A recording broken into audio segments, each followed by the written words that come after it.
পোলা এক মায়ের খুব ভালোবাসে, দুনিয়ায় আর কিছু চায় না মায়া ছাড়া। আচ্ছা। কিন্তু মায়া পোলাডারে পছন্দ করে না। ওহো।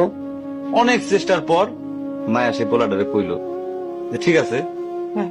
আমি তোমারে ভালোবাসতে পারি, হ্যাঁ। আমার একটা জিনিস এনে দিতে হবে। কি রে? পোলাটা তখন কইল যে তোমারে পাওয়ার লিগা আমি দুনিয়ার যে কোনো জায়গা থেকে যে কোনো জিনিস এনে দিতে পারি। হ্যাঁ হ্যাঁ। মায়েরা তখন কইল তুমি তোমার মায়ের কইলজাটা আমার আইনা কি কর কি কর কি কি শুনোই না। কি গল্প শোনালি দিদু? পোলা তখন দৌড়াইতে দৌড়াইতে তার মায়ের কাছে গেল, হ্যাঁ মারে যা কইল হ্যাঁ মা আমি একটা মায়ের ভালোবাসছি, আমি তার ছাড়া বাঁচুন না, হ্যাঁ। কিন্তু ওই মায়া আমার একটা জিনিস নিয়ে যাইতে কইছে, সেটা হলো তোমার কলিজা। তুমি যদি তোমার কলিজাটা আমারে দাও, ওই মায়াটা কলিজাটা পাইলে আমার ভালোবাসবে।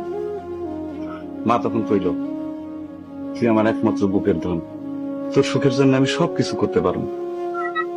পরে মা বুকটা ফাইরা কলিজাটা বাইর করে পোলার হাতে দিল। আরে মা।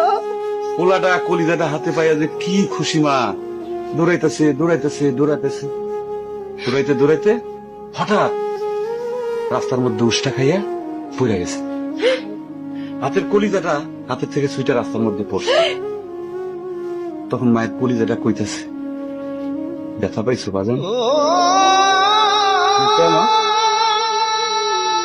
কোন মায়া যদি এইরকম কয়, সেই মায়ের আমি, আমার মনে হয় জগতের সব মায়ে একরকম। মা আমি পারো না, মা আমি তোমার ছাড়া আমি থাকতে পারবো না মা।